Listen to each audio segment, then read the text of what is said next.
भाई आज का जो बेकाबू का शो था, एपिसोड था, सॉरी। वो फिर से मुझे ना, मतलब कल मैंने एक बात बोली थी अपने रिव्यू में कि ये शो बार बार मुझे इस बात के लिए मजबूर कर दे रहा है कि मैं इसके वीएफएक्स की तारीफ करूं बार बार। और आज भी मुझे यही सेम चीज बोलने पर मैं मजबूर हो रहा हूं कि भाई बहुत अच्छा वीएफएक्स था कसम से। इंडिया के हिसाब से अभी तक जितने भी शोज आए हैं इस तरीके के, उसमें से सबसे बेस्ट वीएफएक्स मुझे अगर नागिन के बाद किसी का लग रहा है वो है बेकाबू, सीरियसली।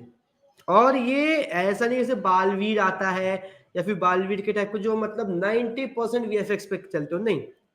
जिसमें थोड़ा बहुत वीएफएक्स का काम होता है, जहाँ पे जरूरत मेनली जरूरत होती है, सिर्फ वहीं पर जो शोज है उसमें मैं इसकी बात कर रहा हूँ।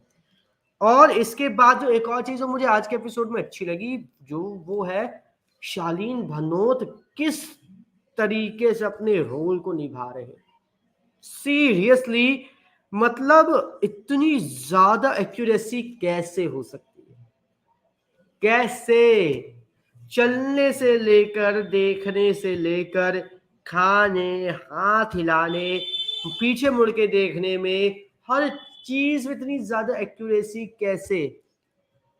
कैसे कोई एक एक्टर बिल्कुल सूटेबल है एक पर्टिकुलर रोल पर, कैसे? ये सोचने पर ही ना दिमाग बस ये होता है कि भाई बहुत माइंड ब्लोइंग चॉइस है एकता कपूर की, जो भाई साहब शालीन भनोत को इस रोल के लिए चूज किया। कसम से मुझे बहुत ज्यादा खुशी है कि शालीन भनोत को इस रोल के लिए चूज किया, वरना कोई और होता तो शायद इतनी अच्छी तरीके से इस रोल को नहीं संभाल पाता।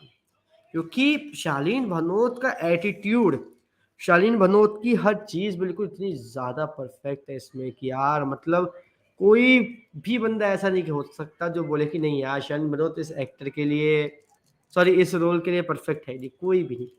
और एपिसोड की बात करूं, कहानी बात करूं, जिस तरीके से चीजें सडनली चेंज लेती हैं और कहानी पूरी घूम गई, उसका तो अलग ही मजा है। क्योंकि आज के एपिसोड में कहानी को पूरी तरीके से चेंज कर दिया गया। हम लोगों को अभी तक लग रहा था कि अश्वथ को मारने वाला कौन है। अश्वथ को मारने वाला है यामिनी, उसका पति, और उसके जो बच्चे हैं वो, या फिर उसके साथ जो मंत्री एमएलए है वो।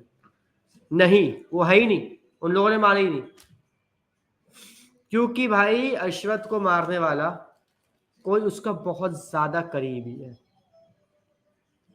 और वो करीबी उसको क्या कहते हैं, जो चीज होती है वो कौन सा था यंत्र, उससे मारता है। वो चीज भाई साहब काफी ज्यादा शॉकिंग थी। 80 अस्त्र उससे मारा। और फिर उसमें भी एक और ट्विस्ट कि जब शालीन बनोत उस मतलब सीक्रेट दरवाजे पे गया तो उसको वहां पे किसी इंसान का खून मिलता है। अब इंसान का खून मिला, उसको मारा भी है, क्या कहते हैं जो नश्वत है उसको किसी ने मारा भी है, और 80 अस्त्र से मारा, तो वो है कौन? क्योंकि इंसान का जो खून है मैं उसको बोल सकता हूँ कि वो अश्वत की बीवी का हो सकता है क्लियरली। और अगर वो अश्वत की बीवी का नहीं है तो फिर क्या अश्वत की बीवी ने ही अश्वत को मारा?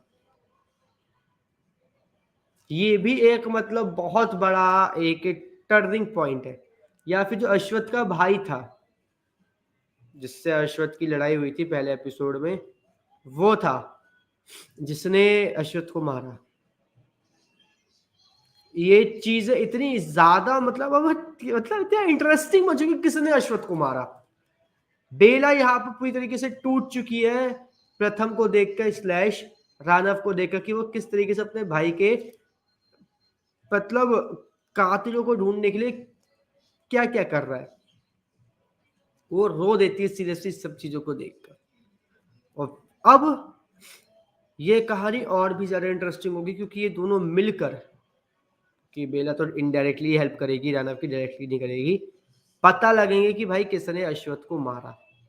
और कहानी जहां तक मुझे लग रही है वो ये होगी कि अश्वत्थ को पहले किसने मारा, और फिर जब अश्वत्थ को जिसने मारा उसके बारे में पता चलेगा तो भाई उसको ढूंढने में इनको टाइम लगेगा। फिर वो निकलेगा प्रथम या राणव से भी बड़ा राक्षस, जिसको हराने के लिए बेला को भी अपनी पावर का यूज करना पड़ेगा। फिर ये दोनों मिलकर उस राक्षस को हराएंगे और फिर हराने के बाद इनको 80 अस्त्र मिलेगा। और जो राणव के पापा या फिर अश्वत्थ के पापा चाहते थे या फिर प्रथम के पापा चाहते थे, वो उस सपने को मिलकर पूरा करेंगे या फिर वो 80 अस्त्र को खराब कर देंगे। वो चीज ना मतलब इतनी ज्यादा मेरे लिए इंटरेस्टिंग है। मैं सोच रहा हूँ, सिर्फ सोचने में इतना ज्यादा मैं अंदर ही अंदर खुश हूँ कि ये चीज देखने में कितनी ज्यादा भयंकर लगेगी, कितनी ज्यादा मजेदार लगेगी। बस शर्त ये है कि इसको ज्यादा खींचे नहीं, जिस पेस पर चल रहा है एक्चुअल में इसी पेस पर चलता रहे, ज्यादा नहीं। 4-5 महीने चलाओ, खत्म कर दो शो, इसका दूसरा सीजन लाओ कि भाई 80 अस्त्र का जो भी यूज किया, डिस्ट्रॉय किया, जो भी किया, उसके बाद क्या हुआ, दूसरा सीजन लाओ, दूसरे के बाद तीसरा सीजन लाओ, तीसरे का चौथा सीजन लाओ। मतलब इस फ्रेंचाइजी को बढ़ाओ जैसे नागिन को बढ़ाया है। और अगर ये शो आगे ना बढ़े, फ्लॉप हो बुरी तरीके से, तो भाई कोई चांस पहली बात तो है नहीं इस चीज को। अगर ऐसा होता भी है तो कहीं ना कहीं भाई शो मेकर्स और डायरेक्टर्स और जो कास्ट है उसको चुनने में इनकी बहुत बड़ी गलती हुई होगी, क्योंकि ये शो सीरियसली इतनी ज्यादा पोटेंशियल रख रहा है कि इस शो को कोई भी डिनाई नहीं कर सकता कि भाई ये शो देखने लायक है ही नहीं, ये शो को देखना ही नहीं चाहिए, कोई भी नहीं है। लेकिन भाई मैं सच बताऊं, मैं इसको देखकर बहुत ज़्यादा खुश हूँ कि कोई एक ऐसा शो आ रहा है जहाँ पर इंडिया के जो साइंस फिक्शन शो देखने वाले लोग हैं, यूथ है या फिर जो भी बच्चे बच्चे जो भी है, एक टाइम तो मतलब प्राउड करेंगे कि भाई क्या शो बनाया है सीरियसली। क्योंकि इसमें कॉमेडी का एसेंस भी है, इसमें साइंस फिक्शन का भी एसेंस है, और सब चीज़ें इतनी ज़्यादा स्मूथली चलती है कि भाई बस कुछ कह ही नहीं सकते। कहानी की बात करूं, आज की कहानी कितनी स्मूथली गई। जो हमारी बेला और उसके साथ जो वो था, ठीक है, मैनेजर टाइप का, वो वहां से अपने भाई वापस आते हैं होटल। होटल में क्या होता है, उसको उनको वापस आकर देख कर रानव का भी मूड खराब हो जाता है, और जो मल्लिका जो उसके साथ होती है उसको भड़काती है, देख पूरा खून कराएगी, वो कराएगी, वो कराएगी, कैसे आराम से आ रही है। अब मल्लिका क्या होती है, अपने मतलब रूम में चली जाती है, रानव फिर बाद में आता है, रानव गुस्से में सोफे पर मारता है, पीछे कैंडल्स रखी होती है वो गिर जाती है।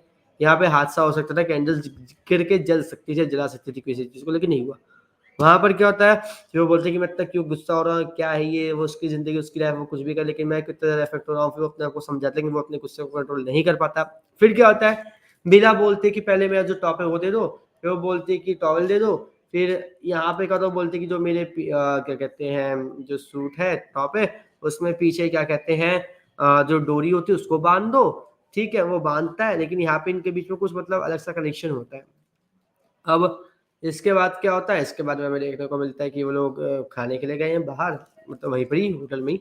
वहाँ पे क्या होता है, उसका जो फ़ोन होता है मलाइका का, वो मलाइका का फ़ोन नहीं मिल रहा, तो मलाइका का फ़ोन मांगती है फ़ोटो खींचने के लिए, ताकि वो उसको जेलस कर पाए, प्लस जो रानव है उसके साथ वो हवेली जा पाए। तो वो हवेली जाती है रानव के साथ, और रानव के साथ हवेली जाने के बाद क्या होता है, वो उस जगह पर आ जाती है जहाँ पे एक तहखाना टाइप का सीक्रेट डोर है। वहाँ पे वो खड़ी होती बोलती कि ये क्या है, कोई दरवाजा टाइप का यहाँ पे कुछ है क्या, बोले कुछ नहीं, आप चलो। और वो वहाँ से लेकर उसको बाहर आ जाता है, जो हमारे क्या कहते हैं रानव सर है, और जो वहाँ का मैनेजर, ठीक है। वो क्या करती है, बोलती कितनी अच्छी सर वो चांदनी कितनी अच्छी फोटो आएगी, आएगी वो आएगी। और यहाँ पर क्या होता है, यहाँ पर वो अपना पैर जबरदस्ती उसका जो गेट था उसमें फंसा लेती है। वो यहाँ पे आता है राना, उसका पैर निकालता है, फिर वो गेट खोल के अंदर चला जाता है। फिर उसको पता चलता है अंदर कि यहाँ पर किसी इंसान का खून वून लगा हुआ है, और उसको मतलब देखने का जो साइड मतलब इधर उधर मुड़ता है। तो मुझे एक बात यहाँ पे थोड़ी सी अजीब लगी कि वो इधर देखता है पहले, जहाँ पे एक बॉक्स रखा है उस तरफ देखते कि उसको तब भी बॉक्स दिखाई नहीं देता, पता नहीं कैसे। लेकिन फिर जब वहां पे दोबारा देखता है तो उसको वो बॉक्स दिखाई देता है। उसको पता चलता है, टेस्ट करते कि इसमें 80 अस्त्र था। फिर वो वहां से बाहर निकलने की कोशिश करता है, सोचता है, उससे पहले क्या होता है, ऊपर बेला को मतलब गेट जो है वो बंद कर देता है, और वो उसमें अपनी पावर से एक स्ट्रॉन्ग बॉन्ड लगा देता है फेविकॉल का, जिससे वो खुले ना। बहुत कोशिश करता है राणव खोलने की, लेकिन नहीं खोल पाता। दूसरी तरफ वो जो है वो राक्षस होता है, वो तो हम सभी समझ चुके थे, और राक्षस होने की वजह से क्या करता है वो बेला पर हमला कर देता है, लेकिन बेला अपनी परी वाली जो शक्ति है उसका यूज करके उसको ढकेल देती है पीछे बहुत, क्योंकि भाई वो उस टाइम ह्यूमन फॉर्म में होता है। फिर जैसे वो राक्षस के फॉर्म में आता है और वो डायरेक्टली बेला के ऊपर हमला करने के लिए कूदता है, वैसे ही जो राणव है वो गेट पर पहले बहुत देर तक खटखटाता है, खोलने की कोशिश करता है, लेकिन वो नहीं खोल पाता। ठीक है, तो वो क्या करता है, वो आगे बढ़ता है और भागते भागते क्या करता है, आगे जाता है, एकदम से कूदता है, वो छत से नीचे गिरता है। ठीक है, अब यहाँ पे मुझे एक क्वेश्चन समझ में, छत से कैसे नीचे गिरा जब वो तहखाने में था? ठीक है, जब वो तहखाने में था तो वो नीचे कैसे गिरा आसमान से? ठीक है, अब वो आसमान से नीचे गिरा तो तहखाने में क्या करने गया था? ये लॉजिकल है कि नहीं? लेकिन चलो भाई, जो भी था वो वहां से गिरता है, और जैसे ही वो गिरता है वो जो मैनेजर होता है उसको वो लात मार के साइड कर देता है, और फिर उससे भिड़ता है, वो उससे सच्चाई को बुलवा लेता है, फिर वो भी मैनेजर उसको बता देता है। अब यहाँ पे क्या होता है, बेला को ये सच्चाई तो उसको पता चल चुकी होती है कि वो परी है, तो इसलिए वो उसके साथ बहुत बुरी तरीके से व्यवहार करता है। ठीक है, अब यहाँ पे क्या, तो उसका बुरा व्यवहार करने की वजह से क्या होता है कि वो उसको साइड में कहता है, देख के उसको बड़ा गुस्सा आ जाता है। क्या कहते हैं, जो हमारे प्रथम भाई साहब उर्फ रवि हैं, और रवि राणव है, और वो इस गुस्से में अपने आप को ट्रांसफॉर्म करके उससे भिड़ जाते हैं। फिर उससे सारी सच्चाई निकलवाते हैं कि भाई क्या हुआ था क्या नहीं, वो बता देता है कि भाई अशोक के साथ क्या हुआ था, कि भाई उसको किसी अपने ने ही मारा, जिसको उसने 80 अस्त्र दिया था, और हम लोगों ने उसके साथ कुछ भी नहीं किया था, हम लोग हार चुके थे, इसलिए हम लोग वापस आ गए। और इस बीच में अश्वत और इसकी जो यामिनी और ये जो था आदमी मैनेजर था, इनके बीच में जो फाइट हुई थी वो अलग लेवल की फाइट थी, वो फाइट देखने में बड़ा मजा आया। और इसके साथ साथ मुझे एक और चीज बड़ी अच्छी लगी कि यहाँ पे जिस तरह के एफेक्ट्स डाले, शू शू हूं, और वो गेट बंद करने वाला, फिर जो 80 अस्त्र में से जो पावर निकली, वो सब चीज देखने में बड़ा मजा आ रहा था मुझे।